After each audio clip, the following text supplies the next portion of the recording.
Tere tulemast kõigile tänasele live podcasti üritusele. Mul on südamest hea meel, et olete otsustanud täna tulla siia koha peale vaatama. Kes vaatab meid pärast veebis järgi, meil on alati selle üle ka väga hea meel. Kui keegi oleks aasta tagasi minu käest küsinud, või rääkinud mulle, et Gerd Kristjan, et sa oled siin laval ja teed sellist podcasti üritust koos siis härra Hannesega, siis ma ei oleks elu sees uskunud seda, et mul selline võimalus avaneb. Täna me oleme siin. Jah, tõesti see Gerd Kristjan niimoodi on, et tänaseks saatekülaliseks on meil selline väga eriline, karismaatiline, stiilipuhas härra, ilus ja soe hing, Hannes Võrno. Ja see on see, kuidas meie sind, Hannes, tajume. Täpselt. Selge. Aga siis ma pean oma seisukohti muutma. Tänan, aitäh teile.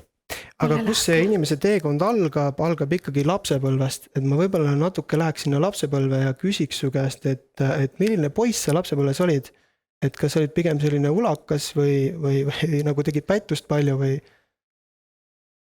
Ma ju mäletan ise ennast läbi hoopis teistsugust asjade, vaata, kui küsitakse kellegilt lapsepõlve kohta, siis hakatakse rääkima, et ma olin hästi poisilik tüdruk või ma poistega ronisin puu otsas. Et mul seda lugu ei ole nagu kuskilt varrukast võtta, ma mäletan lapsepõlvest hoopis teistsuguseid asju. Ja ma mäletan seda, et ma olin lapsepõlves niisugune muutuv laps ja see tähendas seda, et ma muutusin väliselt. Et kui ma olin suvel vanaema juures maal, siis ma võtsin umbes 15 kilo kaalus juurde ja siis kui ma olin jälle linnas, siis sügiseks oli see kõik jälle nüüd kevadeks oli kõik maha joostud, et siis kui ma läksin niimoodi kevadel, kui kool lõppes, läksin maale vanaema juurde, siis vanaema alati oli hurjutas vanemaid, et miks te poissi olete näljutanud, et luu ja nahk paistavad ja siis kui ma läksin linna tagasi, siis ema isa küsisid, mida see vanaema sulle sisse söötis, et selline põsed olid punnis ja niisugune kõht rippus üle värvli, et selles mõttes ma mäletan kogu aeg seda mingisugust muutust, et vanaema juures pidi kogu aeg sööma ja kodus ma sain õnneks nagu natukene ringi ka joosta, et see on mul siukene lapsepõlve mälestus. Aga ma mäletan muidugi neid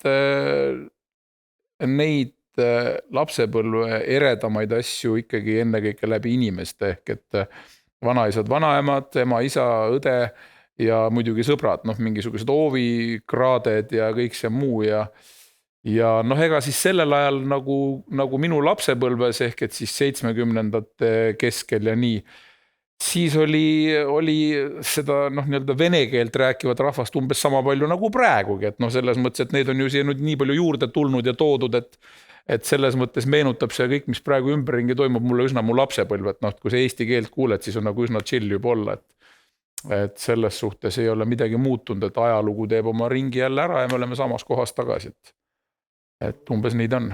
Aga mis on see edus, mida sa, Hannes, lapsepõlvest endaga siia täiskasvanud inimeseks saamisesse, siis sellesse aegaperioodi, mida sa endaga kaasa võtsid, et mida sa tunned, et kui palju see lapsepõlve, kõik need elumustrid ja kujunemine ja see vanemate ja vanavanemate armastus, kui palju see sinu elu täna on kujundanud?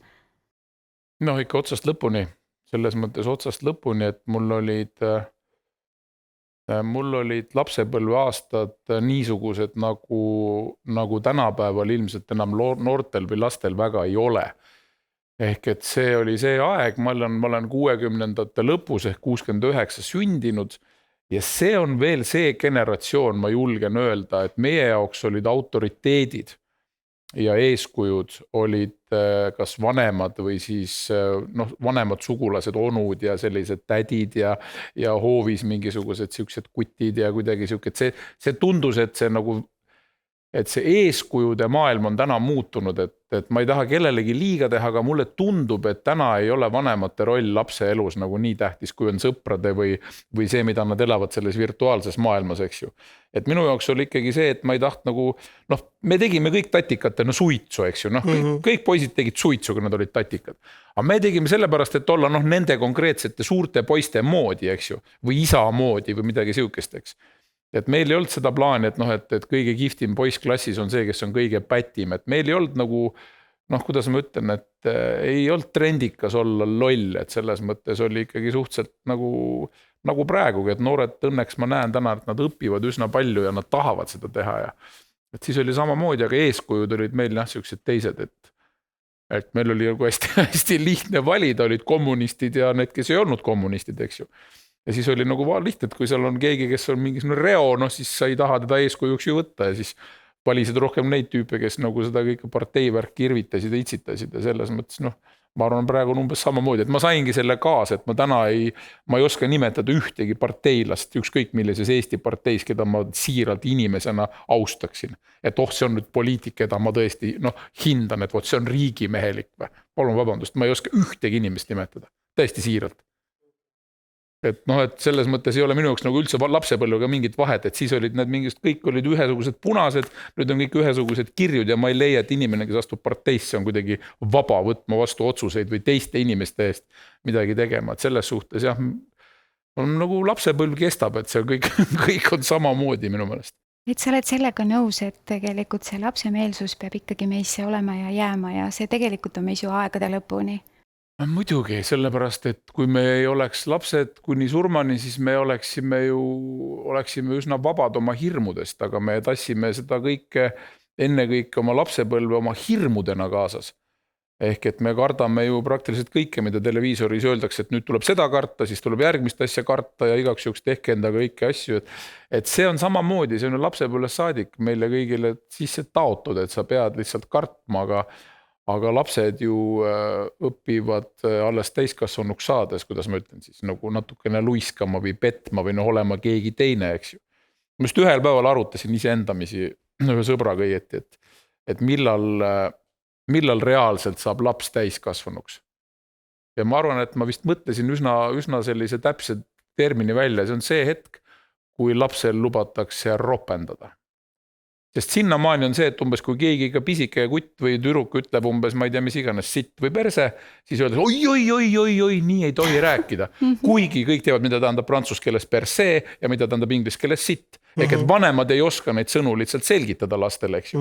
Ja selles mõttes lapsed saavad noomida asjadest, mille pärast noomima ei peaks.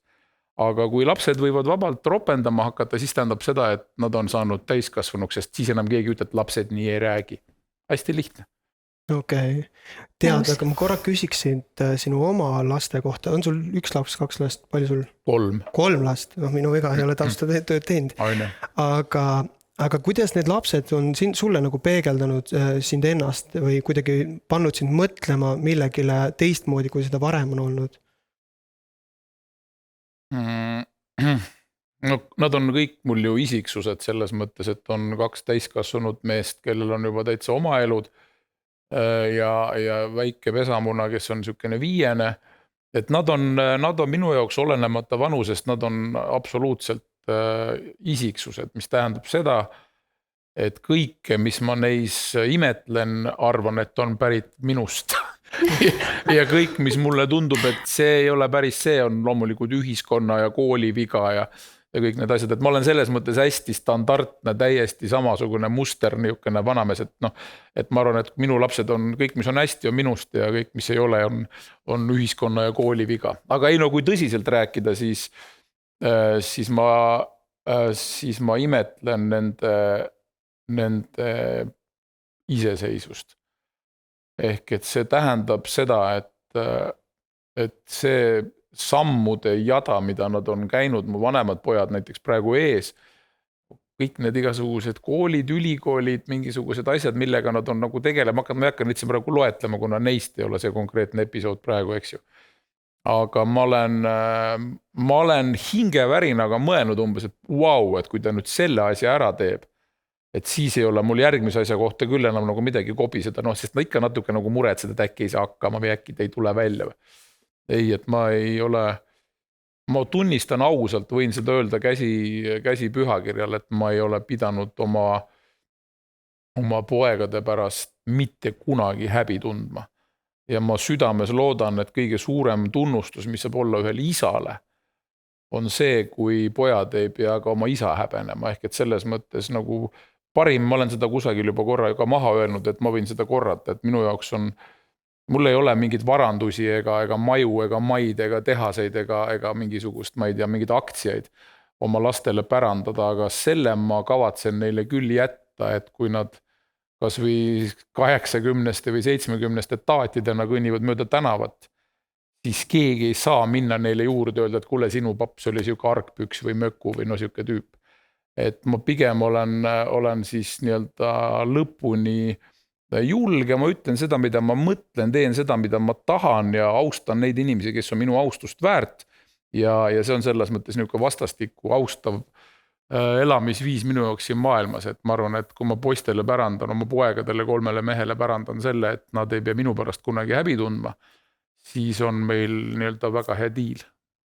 Mina tahan siinkohal kohe praegu sõna võtta ja öelda sulle tunnustavad sõnad emana ja naisena. Mitme lapse emana, et tegelikult meil on Eestis nii puudu just sellistest ehedatest meestest, Hannes, nagu sina. Et sind kuulata ja analüüsida, sa ei jõua kõikjale, aga kui sind kuulata ja analüüsida kõike seda, mida sa ütled, see tekitab hingele niisuguse sügava heaolu tunde ja turvatunde, et kui tähtis on meie lastele, et meie lastel on ehedad isad. Ei ole tähtis ükski varandus siin ilmas, ei ole ükski uhke auto, mida luksusena lubada saad, väärt seda, mida saab anda ehe isa ja ema. Oma armastuse, oma väärtuste eluhinnangutega. Nii et Hannes, see on väga äge, et sa selline hing oled ja seda meiega praegu siin jagad.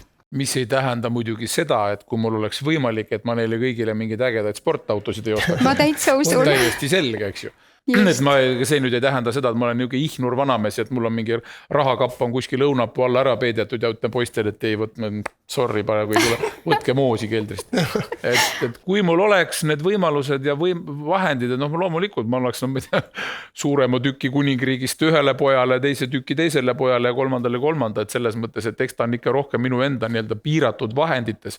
Aga ma eeldan, arvan ja usun, et meie omavahelistest vestlustest, ühistest söömistest ja söögi tegemistest ja isegi vaidlustest ja isegi sellistest teinekord mõttemustrite totaalsest erinevusest. Aga see ei tähenda seda, et ma ei kuulaks tähelepanelikult, mida nad räägivad või et mul ei läheks korda nende arvamus, et nad on mulle ikkagi nagu mitte lihtsalt kallid, vaid nad on ikkagi veel olulisemad, et see on mulle väga-väga tähtis. Ja ma nagu leian, et sellele ei ole sellist hinnasilti võimalik külge riputada. Et ma tean, et mina ei jätaks neid ja nemad jätaks mind maha, kui ükskõik milline raha neile sinna lauale sellel hetkel tõstetakse. Et see ei ole ostetav ega müüdav, see ei ole kauplemise teema lihtsalt. Seda on äge kuulda, kuidas sa suhtud laste kasvatamisesse ja kõigesse sellesse. Aga ma tahtsin küsida just selle koha pealt, et kuidas sa tunned, kuidas sa oled ise oma lapsi kasvatanud, kas sa oled andnud neile pigem vabad käed, et te saate ise nagu otsustada või oled kuidagi proovinud suunata või isegi täiesti nagu kuskile raami lükanud nad? No seda, milline vastik despoot ma võisin olla 25 aastat tagasi oma vanematele poegadele, sellest ma ei taha praegu üldse rääkida. Aga ma võin ausalt rääkida sellest, et jaa, see on teinud minu endaga läbi väga suure muutuse võrreldes sellega, kes ma olin 25 aastat tagasi, nii-öelda siis poisike isa. Aga praegu ma olen arvan, et ma olen kõige paremas, kõige küpsemas, kõige sellises paremas eluetapis enda meelest. Ja see on muidugi ilmselgelt nagu sellisteks mugavus ja lihtsamateks vahenditeks meie omavahel kontakti saamiseks minu kõige väiksema selle 5-aastasega.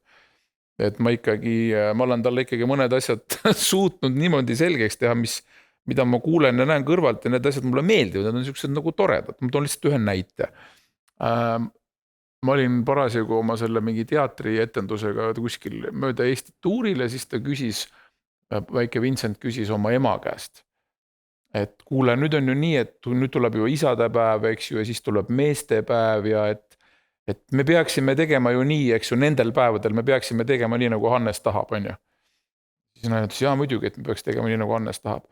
Mis tähendab seda, et kui ta näiteks tahab, et ole hea, too mulle köögist juua, et siis me peaks tooma, on ju. Siis jah, et siis me peaks vist tooma küll. Ole hea, mine siis too. Et ma arvan, et see on näide sellest, et ma tunnistan ise, et ma olen ilmselt isana selline tüüp olnudki kogu aeg, et ma olen siis nii-öelda delegeerinud neid asju. Ja ma näen, kuidas see 5-aastane võtab seda delegeerimise kunsti vaikselt nagu üle, et no me peame ju aitama, eks ole ju. Ole hea, mine siis too palun. Et see ei ole see, et ma kultiveeriks nii-öelda naiste kulul või naiste arvel või naiste najal elamist. Sellepärast, et meestel on seal jällegi omal nii-öelda teistpidised kohustused, mis tähendab seda, et kui naine ei märkagi, et mingid asjad on hästi ja korraldatud ja paigas nii-öelda, et tal ei ole sellepärast vaja muretseda, siis ongi juba väga hästi, et kui naine hakkab kõiki asju märkama, mida mees teeb, siis mees jätab midagi tegemata. Ma arvan nii. Et parem on nii, kui naised ei näegi, mida mehed teevad, et siis nad on suutelised mõistma mehi paremini, ma arvan.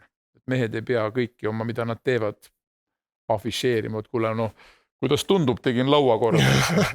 Et ei ole vaja, nad ei teinud päris korda. Ei teinud, kõigub veel. Aga ma korraks küsiks ka selle vanemate koha pealt, et mis on üks selline kõige ilusam asi, mida sa oma vanematelt oled kaasa võtnud või õppinud? Minu isa ei löönud mind mitte kunagi. Ma ei ole isa käest kunagi peksa saanud. Mis tähendab seda, et see on minu jaoks terveks eluks kaasa saadud arusaam sellest, et mehed omavahel peavad suutma asju klaarida ilma vägivallata. Ehk et see on see, et kui isa peab tõstma oma lapse vastu kätt, oma poja vastu kätt, siis selles on mingisugune väga selge hingelise murdumise koht. Et ma leian seda, et poiss, kes on saanud isa käest peksa, vajab väga korralikku sükest hinge puhastamise ja isaga läbirääkimise asju, et need on kuidagi need asjad, milles ma olen oma isale väga tänulik ja väga rõõmus, et ta ei ole minu vastu kunagi kätt tõstnud, kuigi ma olen pätti ka teinud, eks ju, aga ma olen sellest isale tänulik. Ema käest ma olen küll paar surakat saanud, ja ma arvan, et mõnikord asja eest ka, aga see kuidagi et see on meeles, et ma isa käest ei ole peksa saanud. Aga sa tunnetad, et seal on ikkagi vahe, et kui sa tema käest siin malakat või isa käest? Muidugi on vahe, ema ei löö ju nii kõvasti. See ei ole pooltki seda. Okei. Ma korrak liiguks suhete koha peale. Kui sa vaatad tagasi oma elus, just suhetes naistega, siis mis need on sulle nagu elus kõige rohkem õpetanud või?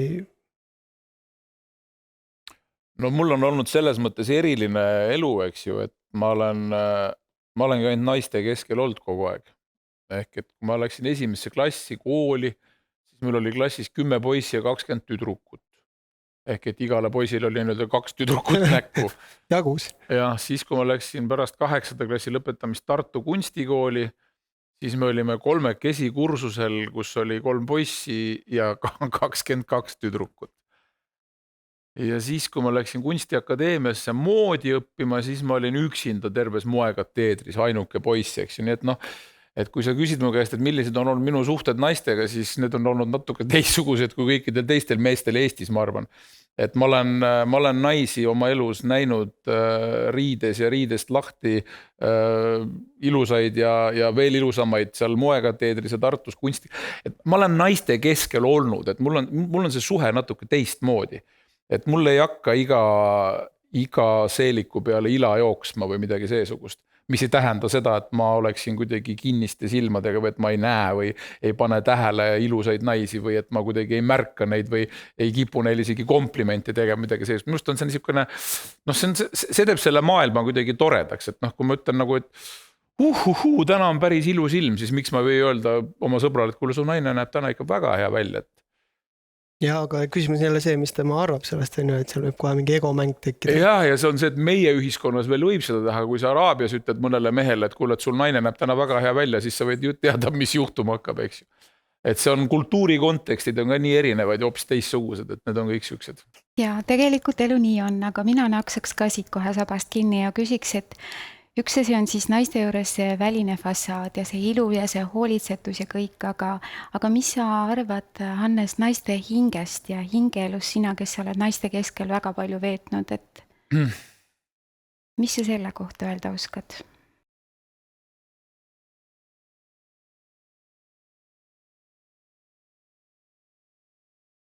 ma ei tahaks mitte midagi ausalt öeldes öelda, sellepärast et see oleks kuidagi väga, see oleks nagu mingi sihuke, et ma olen selle enda jaoks välja mõelnud või paika pannud, ma kuulen seda küsimust, see on väga hea küsimus, ma kuulen seda esimest korda, ma ei oska sellele niimoodi vastata. Et see, mis on selle naise hing, see on inimhing. See on see, mis vaatab vastu tema silmades. See on see, mida sa tunned tema hingeõhus. See on see, mida sa tunned, kui tänaval läheb keegi mööda, siis see ei pea olema parfüümipilv, aga see on mingisugune selline asi, mis on see, mis paneb mehe nii-öelda kaela õiel ja ma seda üle õla tagasi vaatama, eks ju. Ja see ei pruugi olla kihvt dekoltee või hästi lühike seelik või kontsad või ma ei tea, mis asi, kõik volksuvad silmad. See on hoopis mingi muu asi ja see ongi see, mida sa just küsid, et mis see hing on. See on see, et ma nagu, võib-olla mingid välised atribuudid või see väline mingi efektsus või kõik see muu on see, mis nagu püüab pilku, aga see, mida ma kuklaga tunnen, on see, mis on see hing. Et kui ma võin sõita õhtul, ma ei tea, mis iganes trollibussis või ma olen kuskil metroos, kuskil mõnes, siis me kõik ju tunneme, nii mehed kui naised, me tunneme, et keegi on silmadega meie kuklas. Ja see on hästi huvitav, et kogu aeg, kui sa kõnnid ka kuskil, sa tajud, et keegi kuskil ümber. Muidugi, sest et sul on tegelikult, sa näed 360 kraadi enda ümber, sa tunned seda kogu aeg, et selles mõttes on see hing ongi see sama asi. Et sa selle hinge saad leiad üles ja samamoodi on ka selliseid inimesi, kelle puhul nii mehi kui ka naisi, kelle puhul nad on sõna otses mõttes nii hingetud, nii külmad, et sa selle peale ehmatad või sa saad sellest nagu mingisuguse laksulause, et see on 2 sorti erinevad asjad, eks. Ja see, mis selle hinge ilusaks teeb, on see, et see on terve suur mõistatus. Mul on olnud lihtsalt üks kord elus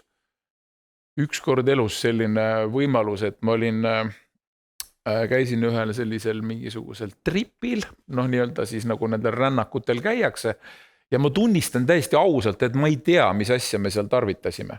Ma päriselt ka ei mäleta, ma tean, et see ei olnud mingi LSD ja see ei olnud kanep ja see ei olnud ühesõnaga see polnud midagi tuntud nii-öelda sellest loetelust. Aga midagi sealt sellest topsikust ja see ei olnud ka ayahuasca, aga midagi sealt sellest kuskilt topsikust meile sealt nii-öelda anti ja siis me kõik seal kuidagi, mitte me kõik, vaid seal on väike seltskond oli. Ja ma tegin sellel õhtul või sellel öösel läbi midagi sellist, millest ma olen isegi kirjutanud ühe kirjutise või ühe sellise väikese lookese. Ja see oli selles mõttes minu jaoks täiesti müstiline purakas, et ma tegin selle mõne tunni jooksul läbi kogemuse naisena. Ehk et ma mehena olin see 2 tundi või 3 tundi olin nii-öelda naise kehas ja siis naise kehas, kes on seksuaalvahekorras. Ehk et ma tundsin seda, mida tunneb naine, kui mees on tal nii-öelda otsas. Ja see oli, ma arvan, üks mu elu selliseid vapustavamaid, õpetlikumaid ja sügavamaid kogemusi üldse.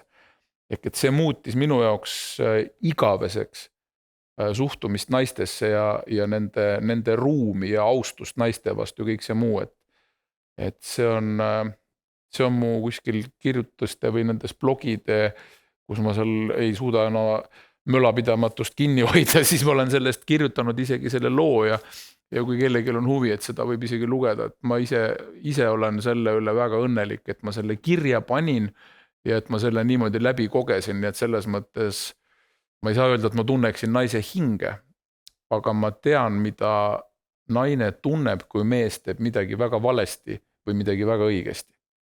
Et see on niisugune see tunne. Nii et see kogemus, mida sa kogesid, andis sulle väga sügavalt tunda hinge tasandilt, mida tunnevad naised. Jah, täiesti selgelt ja konkreetselt. Kuni selliste naharakkude tasemeni välja, et see oli nagu väga-väga sügav. Ma usun, et sellist kogemust saavad väga vähesed inimesed niimoodi tajuda, et see oli selles mõttes looja kingitus sinu jaoks. Ja sulle ka sellel eluperioodil, selle hetkel väga vajalik hetk, eks ole ju. Jah, muidugi. Aga sina kui mees täna, mida sa täna hindad naiste juures kõige rohkem? Sa mõtled siis selles vanuses nagu või selles küpsuses nagu eluväärtuses? Sul on täna ka ju kaaslane. Ikka.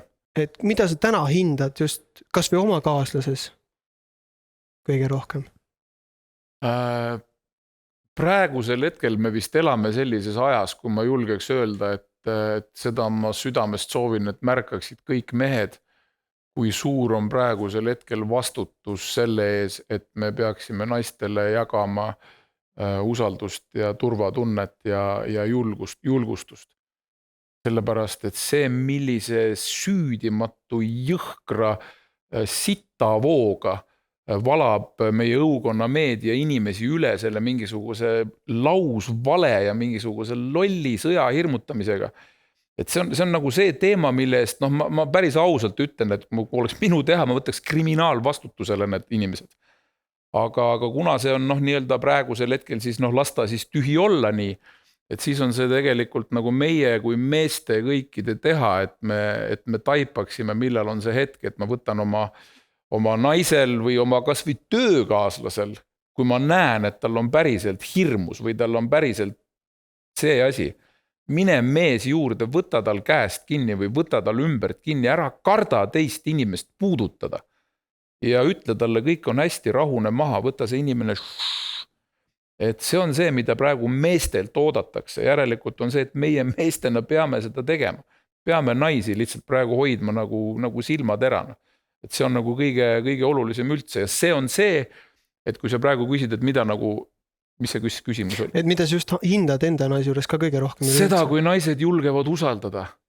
Seda, kui naised julgevad usaldada, näidata välja, jah, ma kardan seda pläga, mis sealt telekast aetakse iga õhtus, et kohe tuleb tank, eks ju. Et kui naine kardab, siis ta peab ütlema, et kuule, ma päriselt kardan, et võtta hoia mul ümbert kinni. Et see, ärge kartke naised, näidake seda välja, kui te kardate. Ja kui mees seal kardab, siis võtke endale uus mees.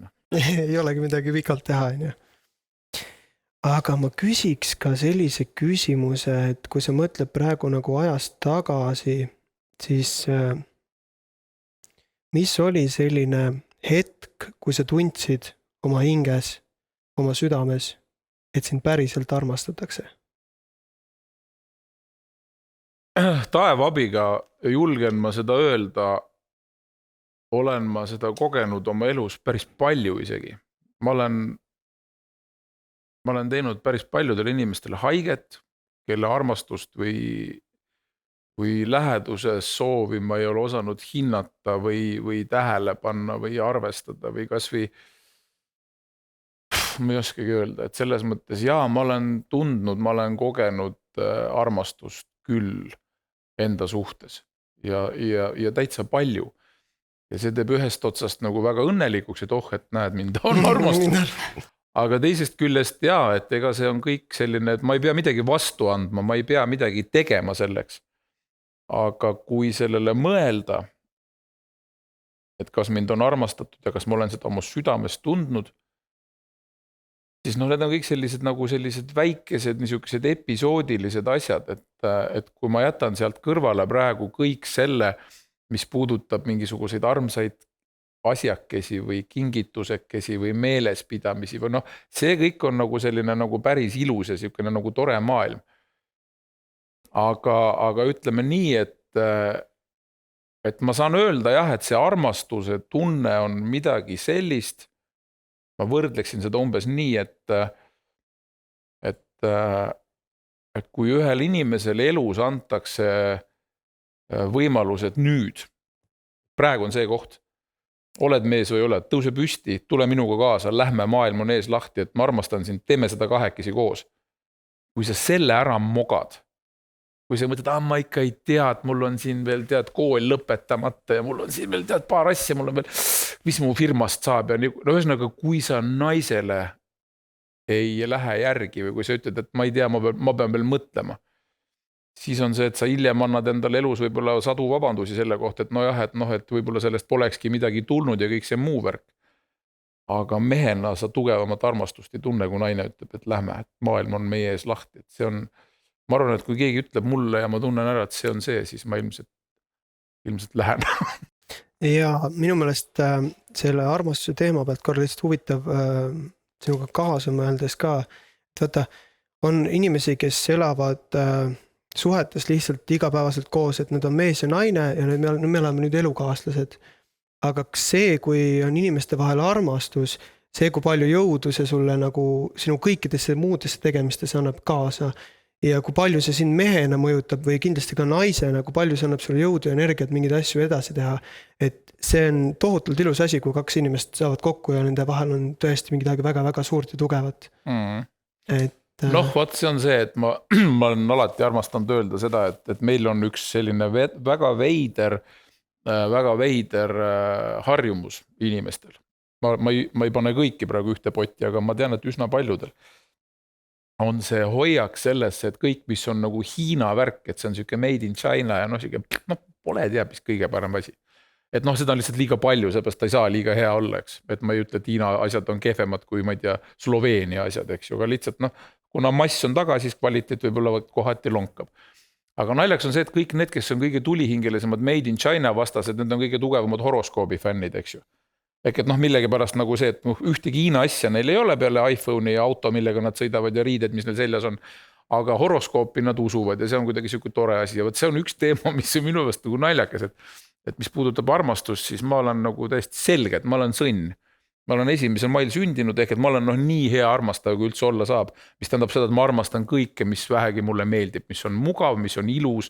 Ma olen selles mõttes hedonist ja mulle, ma ei häbene seda välja öelda. Ja need inimesed, kes oskavad neid asju välja näidata, need on minu rõõmu näinud. Et jah, selles mõttes on kahekesi, kolmekesi või perega või sõpradega, kuidas iganes, et see armastus on selline päris asi. Armastused tunneb ära selle järgi, kui sa armastad kedagi nii palju, et sa tunned teda nii hästi, et kui sult võetakse ära sinu meeled, näiteks kuulmine, nägemine, see, et siis sa suudad seda inimest tajuda ilma oma meelteta. Näiteks ma ei näe teda, aga ma tean, et ta on siin ruumis ja ma saan talle öelda, ole hea, tee mulle seda või aita mul, kui mul on näiteks abi vaja või midagi seesugust. Et see armastus on, ma arvan, mitte lihtsalt üks niisugune et tore sõna, et nii kaua kuni on armastus, siis meil on nagu omavahel chill, aga siis kui meil nagu ei ole kokkulepet, et kes peab ikkagi nõud ära pesema, et nüüd siis armastus korraks läheb puhkama, et sellist asja ei ole, on. Et siis ma usun, et selles armastuses on mingisugune side, mis on inimeste vahel ja see on mitte kiindumus, nagu me oleme harjunud ennast pidama, et ma olen nii armunud, nii armunud tähendab seda, et okei, et me kustutame tuled ära ja mine pimesi oma armastatu juurde. Vaata, kas sa tunned ta siin ruumis ära, kas ta on sinu jaoks kohal. Et need asjad on need, mida ma nimetan nagu armastuseks, mitte see, et kes teeb kingitusi või kes peseb nõusid või kes kuidas majapidamistöid jagab. See on lihtsalt mingi kiindumuse ja suhte sättimine. Armastus on väga tõsine asi, et sellega nagu ei ole võimalik võrrelda mingisuguseid köögikombaini käsiraamatuid, et see on nagu minu jaoks nagu hästi suur asi. Mulle tundub ka kuidagi, et inimesed ajavad segamini, mis asi on nagu kiindumus kellegisse ja teistpidi nagu armastus inimesse, kui sa päriselt inimest armastad. Aga kas meil on saalis kedagi, kes tahaks küsida mõne küsimuse? Kellel on tekkinud vahepeal mingid ideid? Siin on üks härra, kes tahab kogu aeg rääkida. Andke talle mikrofon, palun. On mind kuulda, jah? Vaiksemalt. Veel vaiksemalt. Tere, Hannes, ma tahaks küsida, et kui palju sa oled oma elus tundnud surmahirmu ja kuidas sa sellest nagu üle oled saanud ja mida sa pärast seda nagu mõtlema oled hakanud, mis su mõttemaailmas muutunud on? Aitäh sulle! Väga karm ja aus küsimus. Jaa, ma olen tundnud surmahirmu. Ma olen tundnud seda korra väga tõsiselt Afganistanis olles. Et ma seal tundsin tõsiselt väga surmahirmu ühes konkreetses episoodis, mis oligi siukene. Ja ma olen tundnud surmahirmu ühe korra kiirabi autos, kui mind viidi EMO-sse. Siis ma mõtlesin küll, et kas ma näen seda veel kanderaamiga autost maha tõstmist või ei näe, eks ju. Ja siis ma olen tundnud surmahirmu selle ees, kui mu isa oli raskesti haige ja mul oli vaja sõita Saksamaale õppima ja ma teadsin, et see on päevade või nädalate küsimus ja minu jaoks oli nagu hirm selles, et otsus, et kui isaga läheb nii, et ta paneb oma eluloo raamatukaanet kinni, siis ma ei küsi, mis mul sealt veel teha on, et siis ma tulen sealt Saksamaalt järgmise päeva hommikul kohe tagasi ja kui see on ka viimane päev, et siis see kursus jääb pooleli ja kogu lugu, et ühesõnaga selles ma teadsin, ma tulen tagasi. Ja ma tundsin seda surmahirmu kogu selle aja, kui ma seal Saksamaal sõjakoolis õppisin. Ja ma mäletan, et see oli see rivistus, kui meil anti need jälle mingid märgid ja medalid kätte, et nüüd on kursus läbi, nüüd on kõik väga hästi.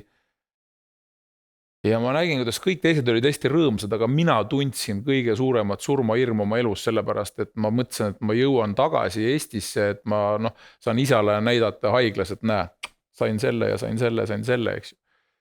Aga siis tund pärast seda lõpurivistust jõudsin ma lennujaama, et hakata Eestisse sõitma ja siis ema helistas, ütles, et isa ei ole enam. Et ma võin öelda seda, et see on minu jaoks, ma nimetan seda surmahirmuks ja see kestis täpselt 21 päeva, kui ma Saksamaal olin ühel väljaõppekursusel, et ma tundsin 21 päeva järjest surmahirmu kogu ärkvel oleku ajal ja ma tundsin seda mitte seepärast, et minuga midagi juhtub, vaid see oli lihtsalt õhus ehk et see oli kontakt isaga, mis oli nii võimas ja nii tugev, et ta lihtsalt, isa mul praegugi siin, ma tunnen, eks ju, et need on sellised asjad. Mina küsiksin, Hannes, et kas sa said isale elu jooksul, tema elu jooksul, said sa kõik öeldud? Ei, kes see õnnelik ikka saab olla, et ta saab öelda, et jah, ma olen oma jutud kõik isaga või emaga ära rääkinud, et meil on inimestena antud ju üks niisugune huvitav saatuse võtmekene, mida me ise võib-olla hinnatagi ei oska, aga tegelikult me mängime ju lapsepõlves ühte sellist mängu nagu rahvaste pall, eks ju, et see on see, et kus kaptenil on 2 elu, teised visatakse välja mängust, eks. Aga tegelikult meil on igal ühel 2 elu ja see on see, et meil on üks elu on emaga ja ilma emata ja isaga ja ilma isata. Ehk et see tähendab tegelikult seda, et me oleme, mitte me, vaid ma räägin endast, et minul näiteks on see, et mul isa enam ei ole, mul on ema, mis tähendab seda, et ma olen väga õnnelik, et ma olen elanud 56 aastaseks ja mul on 56 aastat olnud võimalus elada koos emaga. Et kui ühel päeval viivad meie teed lahku, siis see tähendab seda, et siis mingist päevast algab mul täiesti uus elu ehk elu ilma emata. Ja see eristabki meid inimestena üksteisest, et ühtede jaoks on see periood emaga või emata olnud kas siis niipidi või naapidi, kellel pikem, kellel lühem ja sinna ei saa nagu ei emad ega lapsed ise mitte midagi tegelikult teha, et see on täpselt niisugune, kuidas see kõik jagatud on, et kui pikk periood sulle antakse ja kuidas sa seda siis nii-öelda kasutad, hindad ja oskad seda endaga suhestada ja endaga eluteele nii-öelda mõistlikult kaasa võtta. Et on ju pisikesed lapsed, kes jäävad juba, kes sünnivad nii, et ema sünnitusest enam ei tulegi järgi, eks ju. Aga see ei tähenda seda, et tal ei ole seda elu emaga olnud seda 9 kuud, kui ta oli ema rinda, tal ema südame juures ja see kõik on, ta on selle kõik saanud, et see küsimus ei ole nädalates, päevades ega nendes mingisugused paavstide välja mõeldud kalendrites, mille järgi siin asju loetakse. Et küsimus on ikkagi mingites kuufaasides ja päikeses ja selles, kuidas need päris asjad liiguvad, eks ju, et ärme ela kella järgi ja siis nagu nende tehniliste nippidega. Sa oled kunagi öelnud kuskil podcastis, ma ei mäleta kus, aga sa oled kunagi öelnud, et poisist kasvab mees siis, kui ta matab enda isa. No täpsemalt on see nii, et seda ütles mulle üks minu hea kamraad, jahikaaslane ja siuke tore mees, minust vanem, targem. Siis tema ütles siis, kui minu isa suri, siis ta ütles just, et poisikesest saab mees siis, kui ta kõnnib surnu ja väravast oma isa kirstu järel sisse. See on see hetk. Kui sa avad seda mõtet, miks just see hetk?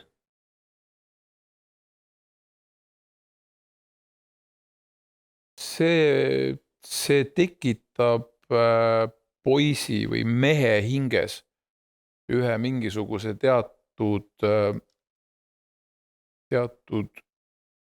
ülevõtmise rituaali. see on elu ülevõtmise rituaal, ehk et kui ma kõnnin ükskõik, kas ma olen üksinda või mul on vennad, näiteks ma ei tea, mul on 4-5 venda, me kõnnime kõik koos oma isa kirstu järel, siis tähendab seda, et me võtame isa asjad üle. Ja see ei tähenda nagu firmasid ja pangakontosid ja mingisugust tema maist värki, vaid me võtame üle midagi, mille ees me nüüd oleme nii-öelda nagu ise vastutavad. Sellepärast, et sellest hetkest alates peaks normaalse mõistusega inimesel või mehel jõudma kohale see asi, et kui sa keerad mingisuguse sita kokku, siis tavaline on see, et arutatakse teemale, et umbes, et ei tea küll, miks ta seda tegi, et miks ta niisuguse otsuse vastu võttis ja miks ta nii imelikult käitus. Aga mulle meeldivad need kultuurid ja see suhtumine, kus mingisuguste lolluste peale ei küsita, et miks ta seda tegi, vaid siis küsita, kes ta isa on. Ja võimalus oma isale häbi teha või seda mitte teha on tegelikult iga mehe jaoks nagu üks austusväärne ülesanne või väljakutse. Ja seda ma silmas peangi, et kui ma kõnnin oma isa kirstu järel surnuaia väravas sisse, minu jaoks tähendab seda, et ma võtan midagi üle, mis tähendab seda, et nüüd olen mina see, kes on nii-öelda nagu isa rollis. Ja kui mul on tütred või pojad, siis ma pean olema nende jaoks see autoriteet, kellele nad ei tahaks häbi teha. Mis tähendab seda, et see on mulle väga raske ülesanne, ma pean neid väga armastama, väga hoidma ja ma pean olema nende jaoks nagu nii fantastiline isa, kui ma üldse suudan olla ja mitte sellega, et ma ostan neile asju või viin nad iga pühapäev kuskil Esburgerisse saia sööma, eks ju. Vaid et ma teen nagu nendega hästi lihtsad elulised ja inimlikud asjad klaariks. Ehk et ma võin talle seletada jumalat või maailma olemasolu või mis iganes kultuurilisi sügavaid asju niimoodi, et ma annan talle võimaluse hästi rahulikult ja hästi vabalt otsustada, et kas see, mida talle räägitakse koolis või see, mida räägitakse kodus, on õige, see on tema otsus. Et mult on mitu korda küsitud umbes, et kuule, aga mis siis saab, et kuhu kooli sa oma lapse paned, et issand, mis praegu aetakse koolis ju sükst jura, et see on täitsa kohutav, mis seal tuleb. Mõtlesin, ei, et mul ei ole selles mõttes nagu, tal on selline sõbrad, kamraadid, eakaaslased, elu, kõik see värk, seal on vaja läbi teha ju. Ega siis ei saa niimoodi, et umbes, et ma ei tea, ma vist võtan endale koduõpetaja. Aga kust kutt kaklema õpib, kust ta käib tantsimast, kust ta tüdrukuid saab kellega musitama õppida.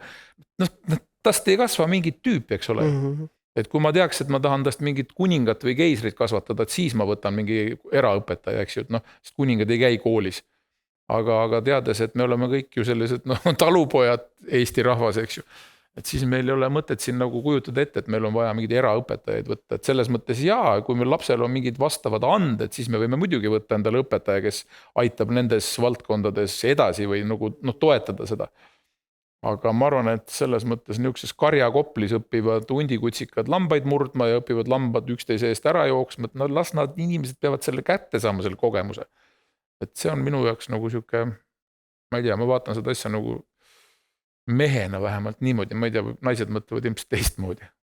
Aga ma korra mõtlen seda ka, et sellest mõttest natuke edasi minna, vaata, sul on vedanud, et sul on olnud isa hästi pikalt, aga on väga palju poisse, pool poisse siis, kellel ei olegi mingit kontakti oma isaga. Et kuidas sellest siis poisist mees kasvab?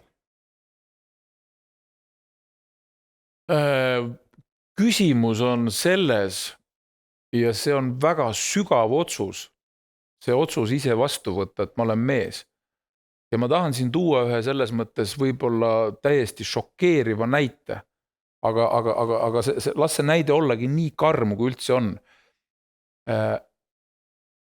Me kõik, ma arvan, siin ruumis on palju inimesi, kes on kuulnud ja kes on isegi võib-olla ise kaasa ilkunud või vähemasti nii-öelda varjatult, aga kuidagi ikkagi nii-öelda nagu saanud sellest mingisuguse tõuke nagu itsitada, kui on visatud suhteliselt kas siis labaselt või vähe või peenemalt, kuidas iganes nalja transsooliste üle. Ehk et ma räägin konkreetselt näiteks meestest, kes on ennast ära lõiganud mis ütleme maakeeli, kellel on munad maha võetud, eks ju, ja kes on otsustanud hakata naiseks. Siis küsimus on selles, et nüüd need ülejäänud mehed, kes on nagu hästi machod, eks ju, kes ütlevad umbes, et kuule, see kutt käib seelikuga, mis tal viga on lollakas peast, eks. aga pane ennast korraks sellesse rolli ja mõtle sellele, et see on mehe otsus. See on sügavalt mehelik otsus, ma teen seda. Sellise otsuse teebki mees, ta ütleb, et ma lasengi omal kõik maha lõigata ja ma hakkangi nüüd naiseks. Mõtle seda niipidi, vaata seda niipidi. Ja siis tundub see maailm hoopis teistsugune. Siis ei ole vaja teha seda süükist, nagu mingid sotsialistid siin ümberringi seletavad, et kõik on võrdsed ja oleme kõik kuidagi taadada. Ei, seletage inimestele asju nii, nagu need on. Seletage niimoodi, et see konkreetne seelikus tegelane seal on võtnud vastu tegelikult väga karmi otsuse. Ja sellist otsust iga mees ei julgegi vastu võtta. Mis tähendab seda, et okei, ta võib-olla on sündinud vales kehas. Kõik see ümmargune jutt, mis siin meedias iga pool pläkutatakse lihtsalt selleks, et saaks toetada mingid projekte, et rahad liiguks ja käiks mingisugune kuramuse meedia ila kogu aeg, eks ju, ümberringi. Aga kui selle asjale nagu päriselt inimlikult lähedale minna ja kui ma peaksin olema isa rollis, kelle poeg või tütar on valmistumas mingisuguseks niisuguseks sammuks elus, siis ma võin ütlema seda, et kui see hetk on selline, siis see pere ja need lähedased ja need sõbrad peavad aru saama, et see otsus seda teha on väga karm. Ma tean, ma kogun endale praegu selle jutuga tohutu hulga vaenlasi, aga ma tahan öelda seda, et ma ei astu sellesse ritta nendega, kes irvitavad nende inimeste üle, sellepärast, et see otsus vastu võtta on väga karm. Et see ei ole parteisse astumine, see ei ole, ma ei tea, trenni minek, et umbes 1. jaanuarist hakkan jooksmas käima, see ei ole see jutt. Et meil on kadunud väga suur tükk austusest. Ja see austus inimese vastu on see, mis täna siin maailmas nii-öelda ringi laamendabki. Ehk et see on see, mida nimetatakse, ma ei tea, milleks iganes mustad jõud ja kurjus ja see värk. Küsimus on elementaarses lihtsas kasvatamatuses, matsluses ja lihtsalt sellises mölakluses. Lihtsalt inimesed ei austa enam üksteist. Et see ongi see, mis on puudu ja kui sa inimest austad, siis tuleb austada ka inimest tema otsuse läbi, mida ta teinud on. Et võib-olla see on üks suuremaid muutusi, mis ma ise enda nii-öelda siis arusaamades maailma asjades olen hakanud suhtuma, et ma ei pea silmas neid õllekõhuga tuletõrjujaid, kes käivad balletiseelikuga kuskil paraadil, eks ju, need on lihtsalt klounid. Aga ma mõtlen selliseid tõsiseid otsuseid, kus on tõesti võetud see otsus vastu, eks ju, ja nendesse inimestesse ma suhtun respektiga. Jah. Mina küsiks ka, et Hannes, mis sa arvad, kas saab niimoodi öelda, et see tegelikult see niisugune just kehastuse valimine, et kui ei ole siia ilma tulles see kehastus nagu kindlalt paika saanud, et inimene mingil hetkel on võimalik, et inimene mingil hetkel siin maa peal saab aru, et ta siiski ei taha olla mees või ta ei taha olla naine, et ma ei tea, kuidas see on, ma ei oska sellele küsimusele vastata, ma arvan, et igal ühel on siin oma vaatenurk, minu vaatenurk on see, et me kehastume siia praegusel hetkel sellesse ruumi või sellesse maailma ja kui keegi on otsustanud kehastuda siia maailma sellena, kes tahaks olla keegi teine, siis ta peab selle töö ära tegema lihtsalt, nii ongi. Ehk et see ei ole niimoodi, et ma sündisin ja siis ma olin alguses tüdruk ja võt kuskil 23 aastaselt, siis mul tekkis mõte, et ma tahaks hoopis poiss olla. Ei, see on sellel hetkel, kui käib see sähvatus, kui sinu ema ja isa 2 rakku saavad kokku, siis seal käib laksakas ära ja siis käib see ja siis seal sünnib elu ja siis hakkab alles see pisikene süda mingi hetke pärast tuksuma kuskil ema rindade all, eks ju. Ja tegelikult selleks hetkeks on see lugu juba kirjutatud. Kõik see lugu, mida sa käima hakkad, need sinu jäljed on sul kogu aeg juba ees olemas. Et see laps, kes ütleb, et kui ma saan täisealiseks, siis ma teen sellise otsuse, ta teab seda oma sünni hetkest alates saadik, et selles mõttes ei saa öelda, et mis sul hakkas, et nüüd praegu on hästi moodne, et kõik sellest ümberringi räägivad, et sa jooksed ka moega kaasa nii-öelda. Ei, see on praegu see aeg, ta valib selle aja, ta valib selle hetke. Ma sünningi neetud 88. aastal, tulengi siia maailma sellepärast, et ma tahan kogeda seda asja. See, mida räägitakse, me lähme kooli, hakkame seal, lastele tuleb õpetada seda. Lapsed ei õpi mitte midagi, me ükski pole mitte midagi õppinud. Kool, lapsevanemad, ühiskond tuletab meelde, mida nad juba on osanud. Ja kui keegi tunneb, et ta on kunagi kuskil mingisuguses ajas oma elus olnud väga hea klaverimängija, tal on meeldinud muusika, siis pole ime, et sünnib keegi inimene siia maailma, kes ei ole päevagi muusikakoolis käinud, kes ei ole klaverit näinudki. Aga siis vanemad viivad ta kuskile õpetaja juurde, nii meie väike poiss või tüdruk, palun, paneme ta klaveri taha. Ja siis kõik hoiavad kahega peadki, issand, oskab, kuidas see võimalik, mis ta näe, vaata, kuidas ta oma käed paneb ja vaata, kuidas ta on seal, eks ju. Ta mäletab ju, Kas ta naerata, inimene mäletab seda, et see väike laps ei pea olema 8 aastat, ma ei tea, tuimalt mingisugust Chopini kogu aeg edasi-tagasi vuristanud, eks ju. Ta teab seda tunnet, tal on see kõik, talle tuletatakse seda meelde, eks ju. Ja see on selles mõttes mu meelest hästi tore, see on äge, et me selles mõttes, ma ütlen seda, et sellele väga hääle küsimus, et kas ma olen surmahirmu tundnud, siis jaa, ma olen need kõik surmahirmud ära tundnud enne seda, kui ma hakkasin aru saama sellest, mingit surma ei ole olemas. Et see on lihtsalt nagu kestavahetus. Sest ma olen teinud läbi ka ühe selles mõttes niisuguse, kuidas ma ütlen siis, pardoo ehk selle suremise kunsti. Ma tean täpselt, mis tunne see on, ma tean, mida ma näen, mida ma tean, mis asi surm on. Ma olen seda kogenud. See lihtsalt ta tuletas mulle ennast lihtsalt ise meelde, et vaata, see asi käib nii. See, mida inimesed kardavad, ei ole surm, mingit surmahirmu ei ole mõtet rääkida. Inimesed kardavad teadmatust, inimesed kardavad, et ma ei tea, ma lähen hommikul oma uute riietega välja, äkki mul juhtub midagi, kukun tänavale maha, seal on nõmedalt seal surnud, eks ole, kõik vahivad ümberringi, teevad pilti. Inimesed kardavad seda. Nad kardavad seda, kuidas teised käituvad ja umbes, et kurat, ma ei tea, tahaks kuidagi rahulikult oma kodus voodis surra, et keegi ei näeks või see on niisugune nagu püksi kakkamise tunne, eks ju, et see järelikult see ei ole tõsine asi. Et see surmaga mängimise teema on selles suhtes nagu jah, et kui sa oled kunagi olnud mõnes ruumis, kus on keegi äsja lahkunud, siis need inimesed, kes teavad, mida teha tuleb, mida nad tavaliselt teevad, nad teevad akna lahti. Tavaliselt tehakse aken lahti. See on märk sellest, et mine, aitäh sulle. Siis juba pestakse ja kasitakse ja pannakse tehakse põsed roosaks ja pannakse puusärk selga ja kõik on äge, eks. Aga see elu läheb sellest hetkest tegelikult alati edasi, et see on üks koht, mida ka nagu selles mõttes ei peaks kartma. Me ei karda surma, me kardame, et see on nõme lihtsalt, kuidas me sureme. Ja võib-olla seda ka kardame teadmatust, eks nii nagu see ongi see, et me ei tea, kuidas me sureme, sest on jõle õudne. Et kui ma siin praegu pikali viskaks ja oleks kõik, siis oleks ju pole üsna stiilne. Aga kui ma siin maja ees mingi 200 meetri kaugusel kuskil seal kopli vahel külili kukun, siis on teine tunne. Et ma lihtsalt ei taha nagu nõmedalt surra, see on see, mida inimesed kardavad. Rääkige ausalt, eks ju, öelge, mis teil päriselt hirmus on, eks ju, Või siis see, et umbes, et ma ei tea, mis laulud mul peavad seal kuskil matusel kõlama ja mis tantsud seal peavad olema, eks ju, see on ka siukene. Mu meelest üldse, ma ei tea, kas kõigil inimestel käib kunagi see mõte läbi üldse, et üks, et me teame, et me nagunii siit kunagi lahkume, aga see, et mind nagu väga palju ei paelu samamoodi see, et kuidas mind maetakse või kõik see pool.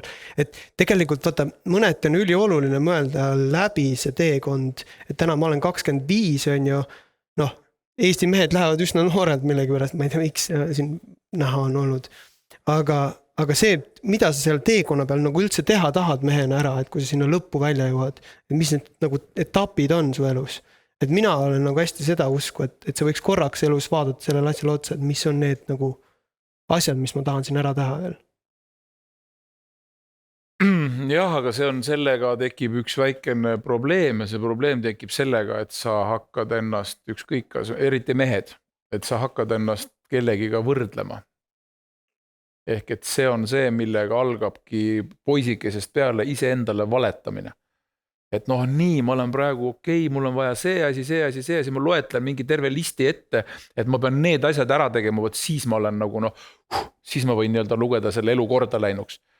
Aga selle asja taga mu meelest on üks tohutu probleem ja see on see, mis ma ütlesin, see on see, et ma kipun kedagi kopeerima. Ma tahan olla kellegi moodi. Et kuidas ma ei tea, isa oli arst ja vanaisa oli arst, et ma peaks ka nagu isika arst olema. Ja et see on üks asi, on see dünastiate teema, teine teema on see, et mis asjad need siis on. Minu meelest on ikkagi see, unistus on see, mis on nagu nii võimatu, suur ja kättesaamatu, et sa lihtsalt, et see tundub absurd. See on unistus, kui ma ütlen, et ma ei tea, mina ütlesin, ma tahaks kunagi Eurovisioonil käia, käisin ära, sõuvat, et mõned näevad terve elu selle nimel vaeva, et saaks lauljaks, et saaks Eurovisioonile. Mulle, et me tegime, ma ei tea, tegime Kreisi raadiot, läksime, käisime Eurovisioonile ära, et see on lihtsalt moodus, kuidas seda kõike teha saab. Et see ongi nagu ilmselt võimalus teha valik selle pealt, et kas ma teen nii nagu teised või ma teen nii nagu ma tahan. Ja see on, ma arvan, et kui sa otsustad noore mehena või kus iganes vanuses otsustad, et ma teen neid asju, mida ma tahan, mitte neid asju, mis välja tulevad, siis ongi korras, et siis sa ei pea kunagi mõtlema, et isal oli mõõk ja mul oli mõõk ja nüüd on obust vaja ja see ei ole. Eks see on kindlasti sellega ka seotud, et kas me valime hingest neid asju, mida me teeme, või me mõistuses samamoodi, et võrdleme kellega, ma tahan seda teist asja, on ju. Et kindlasti see nii on. Ma korra tahaks puudutada ka sellist teemat nagu raha. Mulle rahast meeldib alati rääkida, aga mind väga huvitab see lugu, et kuidas sa üldse oma esimese raha teenisid?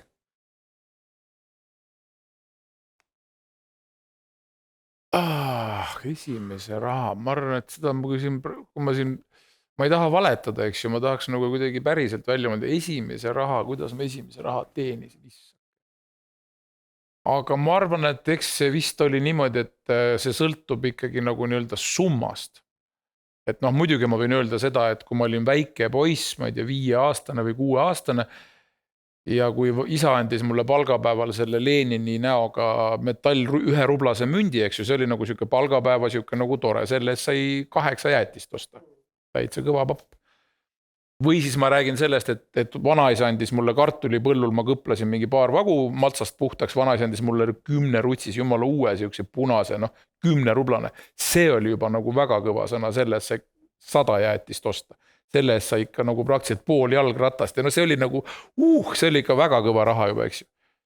Või siis nagu see, et ma ei tea, seda hetke, kui sa esimest korda näed, et su pangakontol on, sa lähed südame värisedes panka, et huvita, vaatame, ja siis vaatad, raisk ongi miljon.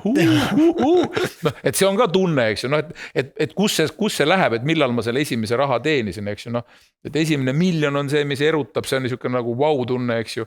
Samamoodi on ka see mingisugune 10 rutsine või see mingisugune vanaema antud õuna korjamise või abistamise eest mingisugune jäätisraha, see on ka esimene teenitud raha. Et see kõik on... Oluline on see, et ma olen selleks midagi teinud ja see, mida ma tegin, tundub mulle selle läbi meeldiv. Et ma ei tahaks öelda, et ma olen teeninud raha niimoodi, et mul on pärast mingi jube sita maitse suus. Sest kui see on tekkinud, siis ma olen selle raha nii ruttu sirgeks löönud kui võimalik, et ma olen nagu päriselt nagu see on otseses mõttes lihtsalt kulutanud nii ruttu selle raha ära kui võimalik. Et ei oleks seda tunnet, et umbes, et ma sain selle sealt kohast selle asja eest, mida ma tegin nagu pika hambaga või vastu tahtmist või kuidagi siuke. Ei taha nagu seda tunnet, eks ju. Et seda on ka elus olnud, muidugi ma olen ikka ju pidanud ka elus tundma ka seda, et et hea küll, et ma mäletan, et mul oli mingi 37-8 palavik. Naised teavad, et see on umbes sama tunne nagu sünnitamine, eks ju. Et siis ma ei suutnud kuskile, ma ei tea, õhtut minna juhtima, siis mu naine ütles, mine käi too see raha ära. Võt siis on küll täpselt see, et kui sa oled nagu räuskava seltskonna ees, kes ei kuule ka, mida sa õieti räägid ja siis sa nagu lihtsalt keegi kuskil muliseb, keegi kolistab nõudega ja siis sa pead sellised rääk. Ja siis pärast saad oma selle rahakese kätte, siis on küll täpselt see tunne, et persse ma olen ostan endale pudeli head šampanjat, joon selle ära, ongi kõik, et ma tahaks unustada selle jama, eks. Et seda on olnud küll elus.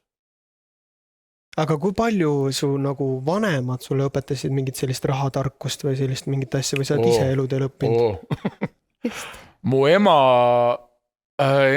on, mina olen sõnn, eks ju, mulle meeldib kulutada. Ema on mul jäär. Mitte, et ma oleks mingi horoskoobi hull. Aga ma lihtsalt sellepärast tean, et ta on nii-öelda jäärapäiselt pühendunud sellisesse nagu korrektsusesse ja sellise pedantselt paika pandud asjadesse. Ja nii palju, kui ma ennast mäletan, siis on olnud, ma mäletan minu ema isa pulmast 68. aastal nad abiellusid. Siis pulma aastast, alates 68. aastast on mu ema pidanud nii-öelda raamatupidamispäevikud kodukulude osas. Ja see on tegelikult soovitus ka kõikidele teistele inimestele terveks eluks, eriti noortele. Seda ütles minu vanaema oma minijale, ehk et siis oma poja tulevasele naisele ütles, ükskõik mis elus ette tuleb, mina küll oma poja eest nii-öelda tahan nagu välja astuda, aga sulle ma ütlen, et võta endale üks raamat ja kirjuta sinna üles. Ostsime pesumasina, maksis nii palju, ühesõnaga see on see, mis praegu on see abieluvara lepingud ja mingi blablabla, eks. Mu emal on see 68. aastast mingi siuke raamat, kõik on kirjas. No seal ei ole kirjas mingid makaronid ja majoneesid, eks ju. Aga seal on kirjas mingid asjad, mis on selle pere jaoks väljaminekud. Noh, ma ei tea, osteti auto või osteti lastele sünnipäeva kingitused ja mingid muud asjad. Mul oligi selles mõttes hästi hea, et ma teadsin, et emal on siuke raamat. Ma tavaliselt enne jõule ja enne sünnipäeva ma käisin vaatasin, mis ma kingituseks saan. Ja siis ma üritasin alati proovida seda näitlejameisterlikkust, et mängida siis peo või sellel hetkel seda üllatust.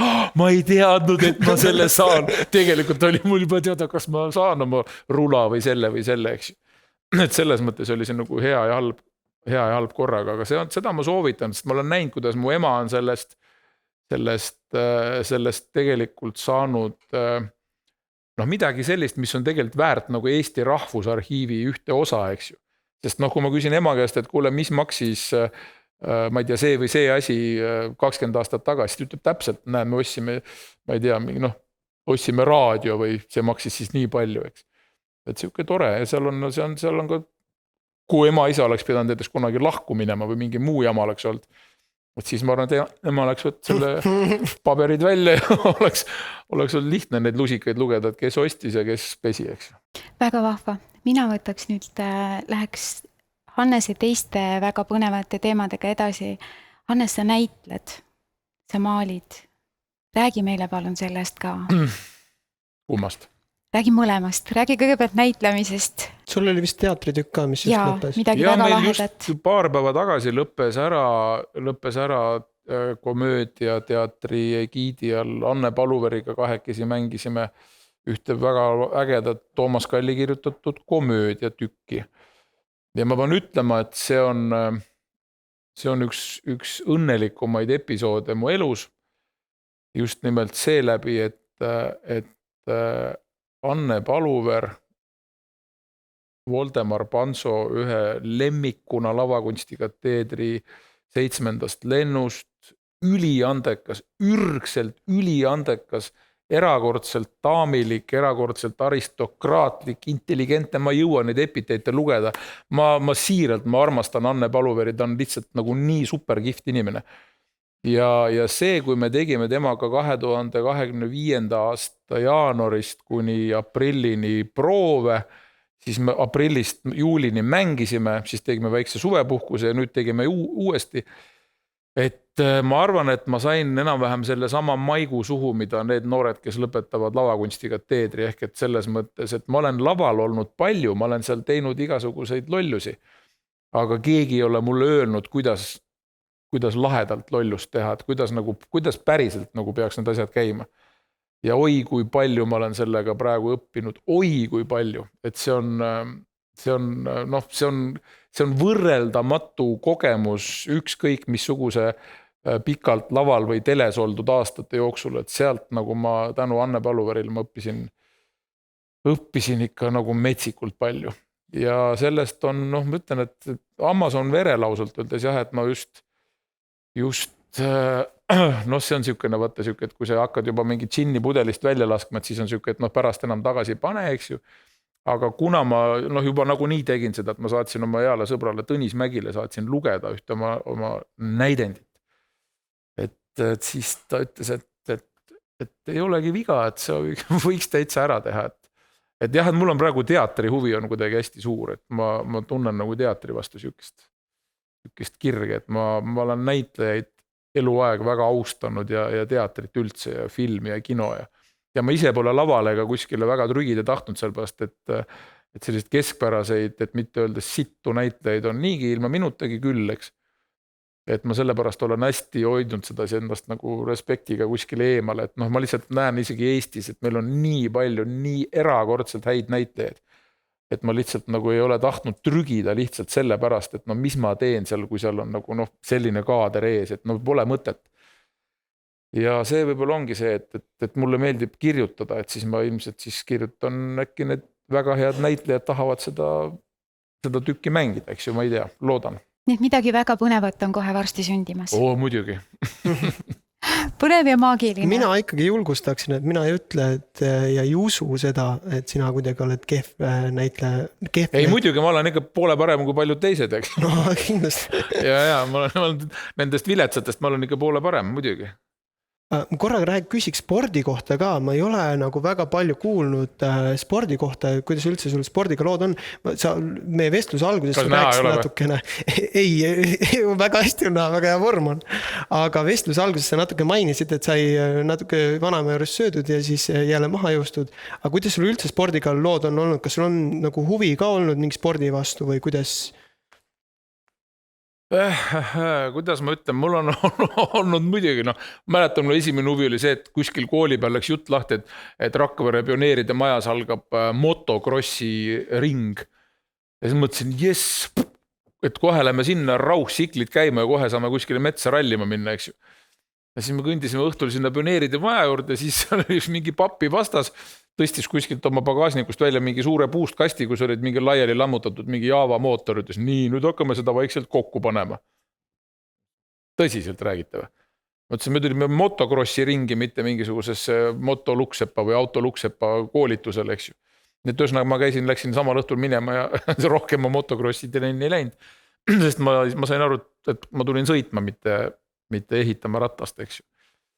Ja siis ma vist ei mäletagi, et ma käisin ikka tennist mängimas väikse poisina kunagi ja siis käisin, aga ei, ma ütlen, et ikka rohkem on olnud mul huvi see teater ja muusika ja mood ja plikad ja niisugune kõik see muu maailm, et ma ei ole tundnud nagu,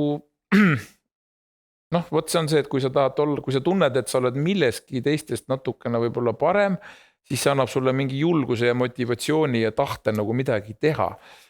Kuna ma ei olnud väga kiire jooksja võrreldes klassis mingisuguste väga kõvade mingi 10 olümpiastardi poistega, eks ju, siis ma nagu mõtlesin, et miks ma pean olema siis nagu see konkurentsis see viimane seal, et neile nagu lusti pakkuda ja siis ma teen siis parem teatrit ja kunsti, et siis las nad kadestavad jällegi seda teemat, eks ju.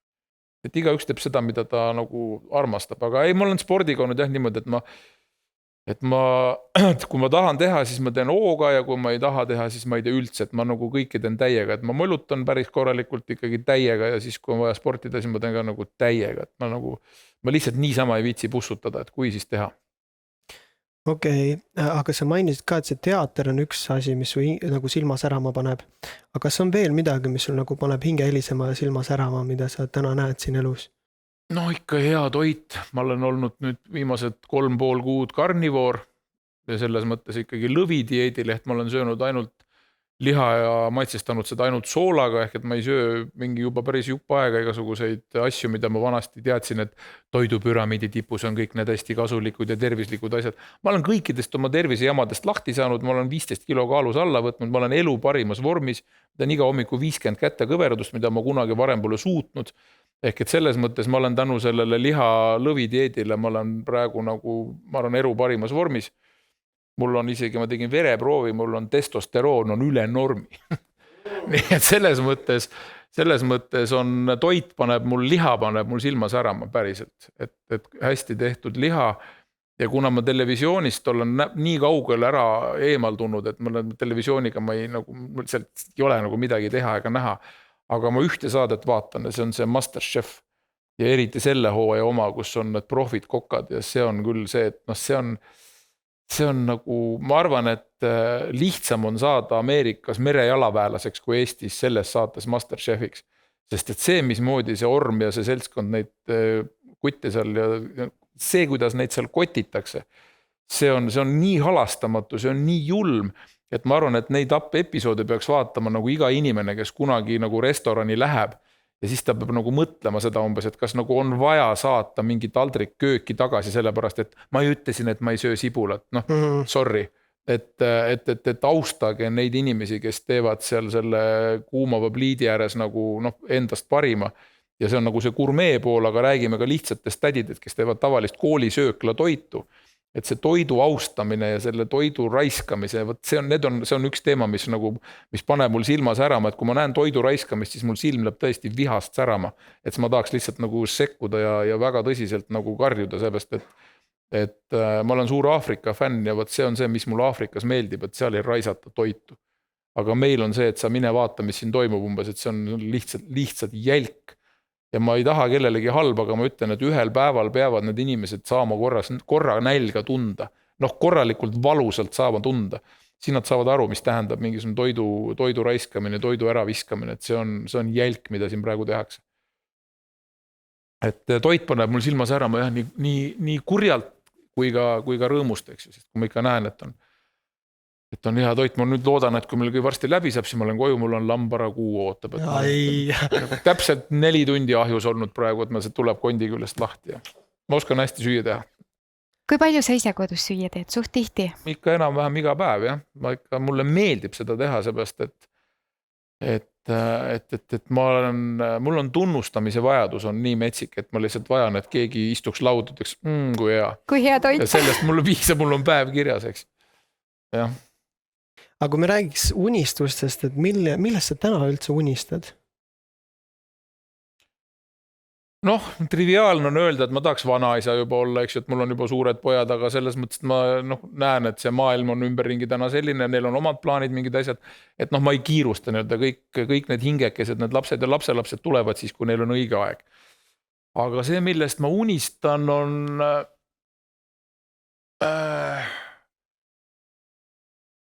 see on see, et ma unistan julgusest ühel hommikul lihtsalt öeldagi, et nii, nüüd saadame selle kõik igasugused kohustused ja tööd ja ma ei tea, mis iganes, nüüd me saadame nad sinna samusesse tagapalgete vahele ja istume autosse või kuskile, ma ei tea, trammi, sõidame lennujaama, istume lennukisse, paneme niimoodi kinni silmi kaardi peale näpu, kuhu see näpp jääb, sinna lendame ja tuleme 3 kuu pärast tagasi või mis iganes. Ja kui raha ei ole, siis lendame lähemale ja hakkame sealt hääletama või ühesõnaga julgus tegutsema hakata, kurat võtaks. Ma unistan sellest, et ma iga hommiku ei mõtleks, et ma ei tea, äkki peaks ikka, võib-olla mul on vist neljapäeval oli veel mingi asi. Et kui ma tahan unistada, siis unistus on see, et lööngi käega, lähengi. Ma tegin siis, kui ma nüüd tegelikult see suvi, mis oli, ma sain jaanipäevaks aru, et see mingisugune nii-öelda kondents, mida siin lennukite sabast kogu aeg taevasse satub, eks ju, mis millegi pärast vajub maa peale. Ma sain aru, et ma ei viitsi selles hallis alumiinium maailmas elada, et ma lihtsalt viskas nii üle, et ma ostsingi tegelikult enne jaanipäeva lihtsalt ühe otsa pilet ja sõitsin lihtsalt Kreekasse. Ja siis olingi lihtsalt suve Kreekas, seepärast, et seal Türgi on kõrval ja kuna Türgi president ütles, et meil ei ole vaja mingid keemiasabasid, siis seal on taevas sinine, kuigi lennuliiklus on tihedam kui Eestis, eks ju. Aga meil on siin tead igast targad ilmatargad, kes ütlevad, et see on kondents ja see on loomulik ja kes füüsikat ei viitsinud koolis õppida, neid ei tea ja muidugi 10 aasta pärast tuleb välja, et ikkagi oli, aga siis on juba me pidime seda rääkima, aeg oli selline, ütlevad nad siis, eks. Ja, mina küsiks, Hannes, et mis sa arvad, kas me liigume oma tulevikuga paremuse poole? Kas meie rahvas on ärganud? Eestlased. Ma arvan, et on. Või kui nad praegu hetkel veel ei ole, siis äkki hommikul ärkavad. Et seda selles mõttes. Aga ei, ma tahan öelda seda, et vaata öeldakse, et inimene elab nii kaua, kuni mäletatakse tema nime.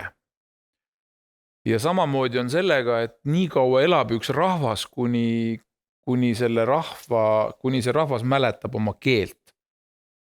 Midagi ei ole teha, et ikkagi keel on selles mõttes üks niisugustest olulistest asjadest ja ma täitsa soovitan, tehke katse, võtke kätte mingisugune, mis need iganes on, mingid Google'id ja kõik need muud igasugused otsingufirmad nii-öelda. Ja pange sinna näiteks, kirjutage sinna eesti keeles, ma ei tea, siga, koer, kass ja vaadake, mis teil ette tuleb. Ja ma tahan öelda, et see on tegelikult väga kõva alarm. Selles mõttes, et kui meil siin räägivad mingid ise hakanud ministrid, eks ole, mingid hariduse valdkonna, mingid spetsialistid, räägivad sellest, kuidas me peame ikkagi koolis, lähme nüüd üle eestikeelsele koolile ja mingi bla bla bla ja sa näed, kuidas lapsukesed istuvad nende oma telefonidega ja näpivad neid oma telefone. Aga kujutada nüüd ette, et kuskilt on tulnud mingisugusest teisest maailma riigist võõrast keelt rääkiv laps, kes tuleb Eestisse ja ta kuuleb mingit sõna ja ta peab hakkama panema kokku pilti, sõna, mõistet, tähendust, konteksti ja kõike muid asju. Siis täna ma ütlen, et see nii-öelda see AI ja see nutimaailm, kus need inimesed toimetavad ja need lapsed, see on täiesti kohutav. Et ma ei tea, kas te võite siin proovida, pange siin, kirjutage sinna kuskile Google'isse siga ja te näete, et siga tuleb alles 3. leheküljel, seal enne seda mingi 100 muud asja. Mis tähendabki seda, et tegelikult see nii-öelda AI, mida meil siin isegi president rõhutab, et see aitab haridusele kaasa, et see tuleb koolidesse sisse viia. Come on, sõbrad. Ei kuskilt otsast, lõpetage ära see jama. Päriselt lõpetage see jama ära. Et mõelge selle peale, et kui FBI ja CIA on mõlemad nii-öelda luureagentuurid, siis miks AI on ühteki tehisintellekt, aga mitte tehisluure? Seesama intelligent on seal ju seesama tähendusega nagu FBI puhul. Ehk see tähendab seda, et kui me vabatahtlikult laseme tuhnida iseenda hinges oma kõiges selles, mida me iganes üles riputame kuskile pilvedesse. See on intellektuaalse omandi, siis ma võiks võtta siit selle suvalise raamatu, tõmban kaaned ümbert ära, lähen viin selle nii nagu käsikirja trükikotta, ütlen, et see on minu oma. Aga ma tõestage, see ongi kogu see AI, eks ole. Täna mingisugune, ma ei tea, mingi poisike Bangladeshis ütleb AI-le, et kuule, tee mingi lahe põhjamaine musa. Ja see AI varastab kuskilt taevast mingisugusest pilvest. Võtab lihtsalt mingi, ma ei tea, Arvo Pärdi Tedeumi või Credo ja teeb sellele väiksele Pakistani poisile mingisuguse, ma ei tea, poptähe kuulsuse, eks ju. Et see on meilt ära tassitud intellektuaalne omand, mida praegu meile endile müüakse. Mis on karm. Et kui vanasti istusid luurajad kohvikus ajaleht ees ja augud sisse lõigatud, eks ju, siis praegu on see, et sul on see luuraja igal ühel on taskus, eks. Ja sa vabatahtlikult räägid talle kõik ära, mida sa nagu rääkida ei taha. Sest sa usud, et kui sul on 4-kohaline PIN-kood, siis keegi sellest midagi teada ei saa. See on nii kõva lukk. Oi küll, eks. Miks meil on need puutetundlikud asjad, seepärast, et puutetundlik aparaat suudab registreerida, millistele nuppudele sa vajutad. Klahvidega see klahvid ei ütle, et kuule ta vajutab kogu aeg sinna. Et kui loll saab inimene olla, täpselt seda ta ka teenib, eks ju. See ongi selles mõttes kogu selle maailma traagika. Ja ma korra küsiks ka selle koha pealt, et vaata, iga inimene teeb oma elus otsuseid erinevalt, aga kui palju sina oled oma otsuseid teinud elus niimoodi, et sa oled kuulanud oma sisetunnet või kui palju sa üldse kuulad seda sisetunnet? Oi, alati. Ikka alati ja ma selles mõttes ma ei väida, et ma oleks nii hea inimene, et mul vaenlasi pole või inimesi, kes on mu peale kurjad olnud või vihanud või ma ei tea etteheited teinud mida iganes. Aga see tuleb ainult sellest, et kui mina tunnen, et see ei ole mulle okei, et siis ma ei lase nii-öelda nagu ma teen seda asja, mis on mitte see öeldaks, see on mingi siuke ego teema. Ei, see ei ole selle egoga mingit pistmist. Et see on ikkagi see, et ma ei tee neid asju, mida ma ei tee kergusega või rõõmsalt. Kui ma pean mingit asja tegema hakkama, mis mulle algusest peale sita maitse suus, siis ma ei tee seda lihtsalt. Et mitte, et ma seda poleks kunagi pidanud tegema või et ma ei oleks seda teinud, et mul seda kogemust ei ole. Selle kogemuse pärast ma ütlegi, et ma ei tee neid asju rohkem. Ja sellepärast ma avaldan ka oma mõtteid, meeldigu need kellelegi või mitte, et ma lihtsalt ütlen seda, mida ma täna praegu siin arvan, võib-olla ma 6 aja pärast, et issand, ma ajasin tookord ikka päris lolli juttu, aga siis ma tahtsin seda ajada, see on minu asi. Eks see ongi see kogemus, eks me saame kogu aeg ajas targemaks ka. Aga kui rääkida nõuannetest, siis inimesi on kindlasti meie teel alati, kes ühte pidi viitavad või teistpidi nõu annavad. Mis on sinu elus olnud selline kõige valem nõuanne või kui sa oled tundnud, et see ei ole kuidagi sind edasi aitanud? See, mis mulle on antud või? Halvim nagu nõuanne. Ma arvan, et ma isegi tean, mis asi see on. Ja see halvim nõuanne, see polnud isegi nõuanne, see oli nõue, ma ütleks isegi. Sest kui ma käisin koolis, siis meil juhtus selline lugu, et meil oli väga tore klassijuhataja, erakordselt armas inimene, siiralt mäletan teda ainult hea sõnaga, lugupidamisega. Ja ta oli nii pragmaatiline proua, et see oli niisugune sügav Brežnevi aeg, kui niisugune samasugune, nagu praegu on see haridusminister, oli see Elsa Gretškina, eks ju, lihtsalt niisugune täis niisugune kuradi tibla. Ja see oli siis tädi, kes nii-öelda siis nagu oli siis moodustanud siis mingisuguse arusaama sellisest haridusest ja sellest reformist ja kõigest muudest asjadest. Ja ma mäletan seda, et minu klassijuhataja ütles, see oli vist kas 3. või 4. klassis, kui meil oli see nii-öelda valik, et kes tahab õppida saksa keelt ja kes tahab õppida inglise keelt.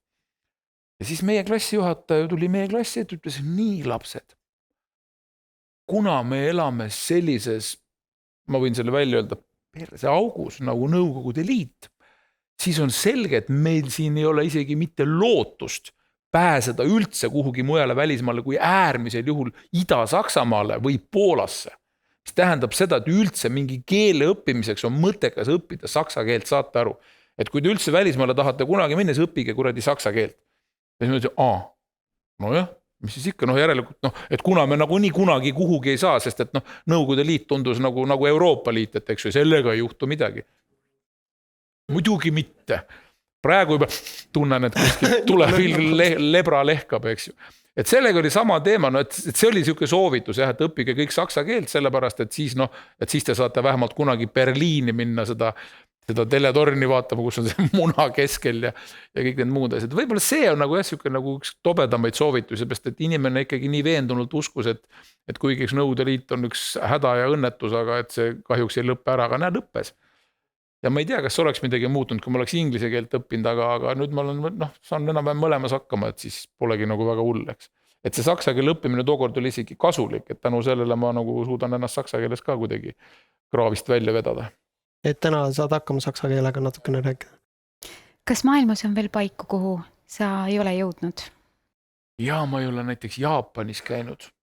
Ma olen küll Aasias palju käinud, kõik need igast Aasia riigid on mul enamasti peaaegu läbi käidud, aga ma ei ole Jaapanisse sattunud. Ma tahaksin kunagi kindlasti Jaapanis käia. Aga ma arvan, et ma tahaksin sinna minna kas koos Barutoga või siis Riho Bruno Brahmanisega, et ma tahaks, et see oleks nii-öelda kellegi eestlasega, keda Jaapan teab ja kes teavad Jaapanit, et ma sinna omal käel niimoodi käed taskus. Ma arvan, et ma ei tea sellest Jaapani kultuurist nii piisavalt palju ja ei ole midagi lollimat, kui tunda ennast Jaapanis eestlasena, et ma saan siin Talurahva muuseumis hakkama, et ma tean umbes, kus on väljapääs ja sissepääs, aga seal Jaapanis seal on hea teada, kui keegi on sul kõrval, kes nagu juhendab, et sa oskaksid märgata asju, mida sa ise võib-olla ei näe. Et seal on see tehnoloogia, ma arvan, ikka 23. sajand, et ma tahaks lihtsalt, et keegi oleks mul giid kaasas, et see on mul võib-olla ka üks unistustest, jah. Aga nüüd on mõtte õhku visatud, äkki keegi võtab siit kinni ja äkki mine tea, jah, just. Aga miks just Jaapan? Mina ei tea.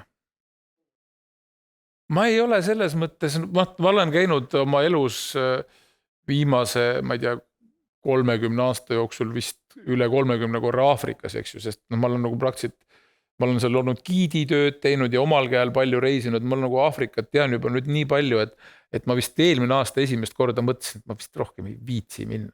Et ma olen nii palju Aafrikas käinud, nüüd ma tõesti tunnen, et kui just keegi just väga hea seltskond, ma ei tea, kui lapsed ütlevad, et kuule paps, et tavai, et lähme koos, et siis küll, aga või kui on mingi väga erakordselt kihvt seltskond, et siis, et kuule, meil tahame minna Aafrikasse, tule meile giidiks, et siis ma olen nüüd paar korda teinud. Et siis väga hea seltskonnaga hea meelega läheks võib-olla veel, aga jah, niisama umbes, et ekskursioonile või vaatama, et ma olen Aafrika enda jaoks ära avastanud juba kõik. Et sellepärast Jaapan, et see on lihtsalt teisel pool otsas ja teine kultuur, sest mulle väga meeldivad mustad, mulle meeldivad Aafrika rahvad, Aafrika hõimud, kogu see neegri värk mulle väga hästi sobib ja ma ütlesin selle sõna nimelt ja meelega välja, sellepärast, et mind on lapsepõlves õpetatud, et selles sõnas ei ole midagi halba ja mul on seal väga palju sõpru, kelle kohta ma saan öelda, et ma ei ole kunagi mõelnud sellest, mis nahavärvi nad on või midagi seesugust. See ei puutu nagu üldse asjasse, et nemad ei ole keegi haavunud ja kui ei tohi, okei, ma siis ei ütle, aga siis me hakkamegi järjest jõudma sinna, et seda ei tohi öelda ja mis me siis nagu teeme, kuhu me niimoodi jõuame. aga sa oled elus päris palju mõnusaid aastaid juba veeretanud. Mis on selline kõige pöörasem kogemus, mida sa oled kogenud selles elus? Kõige pöörasem kogemus elus, issake, neid on ikka palju olnud ju. Need on kõik olnud kuidagi suhteliselt pöörased mul. Aga ma ei tea, kõiki lugusid ei saa ju rääkida, selles mõttes, et see on niisugune, aga okei, ütleme nii, et siis vähemasti, see on see, mida mu sõbrad saavad kinnitada, sest et mu sõbrad on öelnud, et see on kõige karmim asi, mis ma üldse teinud olen. See oli, see on nii piinlik, mis ma sellest räägin. Räägi ikka. See on nii, ühesõnaga see lugu oli niimoodi, et me olime Riias kooli ekskursioonil. Nüüd, kus sõbrad, kes seda lugu vaatavad, need juba naeravad ette. Me olime Riias kooli ekskursioonil, võõras linn, võõras koht ja me käisime söömas mingisuguses imelikus kohas ja mis seal salata, ma sõin seal midagi sellist, mis ei olnud võib-olla värske või oli mingi, ühesõnaga midagi läks seal niimoodi ja see võttis mul ikkagi nagu kõhu lahti, niimoodi, et ikkagi kohe nagu tõsiselt, et ma kõndisin mööda Riiat niimoodi ringi jalad iksis ja ei ole kuskile minna, mitte ühtegi kohta, kuhu minna oma hädaga, mis nagu kohe tahab nagu karjudes tulla, eks ju. Ja siis ma lihtsalt, mulle jäänud mitte midagi muud üle, lihtsalt kõige viimases hädas juba külm nigi kattis laupa ja mis iganes. Ja siis esimene kõrge plank, mis oli, võtsin lihtsalt nagu filmides, nagu need mehed, kes jooksevad politseinikutest ära, eks kättega plankust kinni, jalg üle ja siis pauh teisele poole planku niimoodi kukerpalliga ära, sest me olime kekatunnis õppinud. Hüppasin sinna teisele poole planku ja ma ei vaadanud, mis asi see on, kus asi see on, lihtsalt kähku püksid rebadele ja kõik, mis oli vaja päästa, pääsin ära ennast nii-öelda. Ja siis tõusin püsti, tõmbasin püksid ülesse ja siis ma vaatasin, ossa raisk, mingid aknad, mingid kontori aknad siuksed ja kontori aknade taga paistavad pilotkasid ei olnud, aga kõik olid vähemasti pagunitega naismilitsionäärid, trükimasinad trükkisid mingite ehk et ma hüppasin üle Riia miilitsa aia nii-öelda nagu ja siis olin seal ühesõnaga kõige valemas kohas ja siis mingil hetkel, kui ma olin seal sakutasin püksi üles, siis need prouad tegid tööd edasi, nii et ma arvan, see on kõige sellisem, kõige pöörasem asi, mis on nagu juhtunud lihtsalt nii-öelda, ma teen selle nüüd ära, see oli niisugune Riia miilitsa kesklinna see mingi see värav, ma pidin veel üle aia ju tagasi ka hüppama, nii et selles mõttes oli see päris pöörane küll, jah. Väga mahlakas lugu. No ütleks, et oli üsna mahlane. Sa jäid nendele tädidele meelde vist igaveseks. Ja nemad mulle ka, jah. Kas saalis on kedagi, kes tahaks veel mingit küsimust küsida või kellel on mingi mõte tekkinud? Ma korraks kohe mikrofon tuleb sinuni. Lihtsalt, et siis me veel kuulda kõigile. Ja aitäh. Teadsin, ennem küsiti kunsti kohta. Oli see näitlemine, oli kunst ja kunsti pool ja ei vastamata.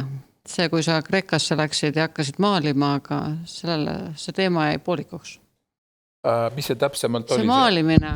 Saatejuht küsis ka. Ja, et kunsti poolega, sellega oli niisugune lugu, et ma ikkagi sellega tegelikult, need, kes mind teavad rohkem kui selle järgi, mis ajalehes minust kirjutatud on, et ma olen ikkagi tegelikult hästi pisikesest põnnist peale Vanamööres nagu käinud, Vanamäe oli mul selline kunstihuviline, ta tikkis ja tegi ise neid mingid mustreid ja joonistas ja suures piiris ma ikka istusin nagu Vanamööres kogu aeg, jõime teed ja sõime küpsiseid ja võileibu ja siis me seal laua taga joonistasime, maalisime ja siis ma käisin kunstiklassis esimesest klassist peale Tartu kunstikoolist. Et ühesõnaga mulle see kunsti tegemine on hirmsasti ja väga kogu aeg meeldinud ja ma olen tänu rõõmu ja õnnega koos sellepärast, et ma olen Eestis sündinud, et ma olen näinud oma lapsepõlves 60-ndate, 50-ndate ja 70-ndate laste ja noorte raamatute illustratsioone. Edgar Valter, Kangilaski, siis Simo Škopp, siis Valli Lemberpo Katkina. Need on sellised nimed, keda ma julgen nimetada esimesena ja enne kui neid raamatuid, millest ma räägin, ehk et ma võib-olla ei mäleta, kes kirjutas selle konkreetse raamatu, et kes selle raamatu autor oli, aga ma tean, kes selle raamatu illustreeris. Et nii oluline oli minu jaoks sellel hetkel see joonistamise teema. Ja ma mäletan, ma ikkagi uurisin ja puurisin ja ma täiesti nagu salvestasin kõvakettale neid lapsepõlve laste raamatute illustratsioone. Ja mul on praegu just on see kuidagi siuke hea hoog sees, et ma teen praegu samamoodi seda siukest dušiga niisugust seda siukest 60-ndate, 70-ndate siukest nagu hästi vaba joonega siukest joonistamist ja seda siukest nii-öelda joongraafikat ja mulle endale seda väga meeldib teha, et ma võin öelda seda, mis puudutab kunsti, et ma ei valeta, kui ma ütlen, et ma olen viimase 7 aasta jooksul kokku võib-olla 20 päeva, kui ma ei ole midagi joonistanud või teinud. Aga muidu ma 360 päeva aastas ma iga päev midagi teen. Joonistan, maalin midagi, ma teen iga päev midagi, et mul ei lähe ükski päev niimoodi mööda, et ma ei harjutaks või et ma harjutan. Et ma tahan seda tunnet, ma nii kaua teen, kuni ma tunnen seda, et see ei tulnud välja, see tuli viletsam kui eile. Aga nii kaua, kuni mul tuleb kogu aeg see tunne, et see on parem kui eile, siis ma teen seda kogu aeg edasi. Et ma nagu tahan ise ennast kogu aeg ületada. See on natuke niisugune nagu mandala minu jaoks, et ma nagu teen seda nagu need Tiibeti mungad, et lükkan laiali, teen uue, mulle meeldib seda teha. Kas sa oma pilte luues, maalides tunnetad ka, et nende sisse kuidagi läheb niisugune müstiline hing elama või juba algselt, kui sa hakkad teda looma, tekib temas niisugune teistsugune energia, eks? Muidugi. See on niisugune, nende lugude rääkimine piltide kaudu on selles mõttes minu jaoks hästi tore, et ma võtan selle tühja paberi ette, mina näen seal kohe alguses, mis asi seal on, kogu seda pilti. Ja siis ma proovin seda kõike nii teha, et ma üritan jätta võimalikult palju jooni tegemata, et mitte kogu lugu ära rääkida. Ehk et ma näen seda pilti, aga ma jälgin ainult neid jooni, mida ma nii-öelda pean tegema, et muidu vaataja ei saa aru, et see on see või see on see. Aga ma ei taha talle midagi ära seletada, et ütleme siis nii, et vähem on parem või vähem on rohkem, et see on siuke hästi huvitav protsess. See protsess on lihtsalt nii äge või kui sa teed mind maali, et siis ma alati valin, et kas ma hakkan minema siit sinna kõige kaugemasse punkti või ma hakkan sealt kõige kaugemast punktist siia poole tulema. Et ma lihtsalt valin selle pildi peal ühe punkti ja ma hakkan selle punkti juurest liikuma. Ja nii tekib mul see ruum ja mind ümberringi võivad, ma ei tea, kivid kukkuda või puud langeda, et mul on täitsa ükskõik, et ma olen lihtsalt nagu tunnelis seal sees, et see on hästi lahe tunne. Mulle hästi meeldib see, et sina, Hannes, tööd need kunste, mida sa lood ja üldse Eesti inimesed, kes teevad kas kunsti või näitlevad või ükskõik, mida nad loovad, et mul on nagu hästi palju see tunne, et ma just tahaks neid oma inimesi toetada. Nagu Hannes on ka täitsa nagu oma inimene, meie enda kõigi Hannes, nagu me teame teda. Et lihtsalt siinkohal ka, kui kellelgi vähegi meeldib või tunneb, et ta tahaks osta mingi Hannese tööd, siis võib julgelt seda teha. Ma muidugi ei müügi igale ühele. Jah, seda ka. Aga kuna aeg pressib peale, siis me peame hakkama kokku võtma. Aga ma küsiks ühe sellise või lihtsalt mõtte, et kas on midagi, mida sa tahaksid Eesti rahvale või inimestele nagu süstida või kaasa? Ei taha keegi süstida rohkem. Eesti rahvast on süstitud siin viimased mingi sita ja solgiga juba, ma ei tea, viimased paar aastat. Ei mingit süstimist rohkem. Või nagu mingi mõtte kaasa anda siia lõppu. Toetavad väiked sõnad, ütleme nii. Ja. Ehk et ma arvan, et meil on jõudnud kätte see aeg, kui me hakkame järjest selgemini tundma ära seda igatsust omade järgi. Ma pean silmas seda omade tunnet, seda, mis on laulupeol. Seda, mis on see tunne, et issakene, kust muuseumist need ilusad poisid ja tüdrukud siia toodi. Siuksed riided seljas ja kõigil on näod nalja täis. Ja siis, kui laulupidu läbi saab, tuli kustub ära, siis mõtled, kuhu nad viidi? Sest pärast laulupidu sa enam ei näe neid tänaval, siis nad jälle mingid mossis näod, käivad mingid allid joped seljas. Ma küsin, et kuhu viiakse need inimesed. Kunagi keegi viskas nalja, üks mu sõber ütles, et nad viidi Keskerakonna konverentsile ja siis nad söödi suupistetena ära. Aga noh, ma ei tea, võib-olla see nii karm ei ole, eks. Aga et ma tahan öelda seda, et seda omade tunnet ja seda omade tunnet on võimalik teha selle läbi iseendale nii-öelda omaseks. On see, kui me hakkame üksteisele otsa vaatama ja tere ütlema ja mingid sellised neid asju, sest et praegu seda nii-öelda umbkeelset on juba nii palju, et kui ma kuulen juba eesti keelt, siis on nagu selline tunne nagu vanasti kuskil Venemaal autoga sõites, et sa näed Eesti numbriga autot, siis tahaks nagu tuledega vilgutada ja lehvitada, eks ju, et me jõuame sinna praegu tagasi. Et meil on see, mis siia üle piirid on viimaste aastatega tulnud ja see, mis siin praegu ümberringi toimub, ma ütlen, see jõuab sinnamaani välja, et me varsti eesti keelt kuuldes tormame rahva hulka ja ütleme, sa oled ka eestlane, tore näha, eks ju. Et meil on aeg hakata üksteist hoidma ja üksteisele tere ütlema ja aitäh ja palun ja tänan ja vabandust ja kuidas sul läheb ja mis iganes. Ehk et telefonid nurka ja kõndige tänavatel ja suhelge väljaspool pagana Facebooki ja muid asju, et inimesed vajavad kontakte. Inimesed vajavad kontakti, puudutust, silmavaadet, ühes hingamist.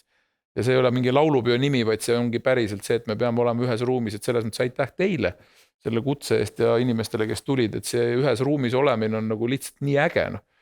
Et see on palju ägedam, kui vaadata mingisugusest telefonis, ongi mingi podcast Võrno räägib. Aga siin on hoopis teine.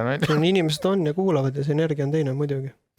Super, aga suur aitäh sulle, Hannes, et sa tulid. Mul on südames siiras tänu su vastu, et sa otsustasid tulla, sest vaata, ajaga on alati see, et aeg on meil kõigil nagu mingi periood siin elus ja üks hetk see saab nagu läbi, et kõik inimesed ei ole nõus enda aega nii lahkelt jagama ja me väga täname sind, et sa otsustasid tulla.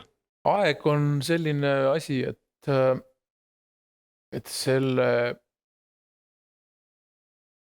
sellega on üks tähtis asi, et seda aega peab kulutama hästi mõistlikult ja targasti.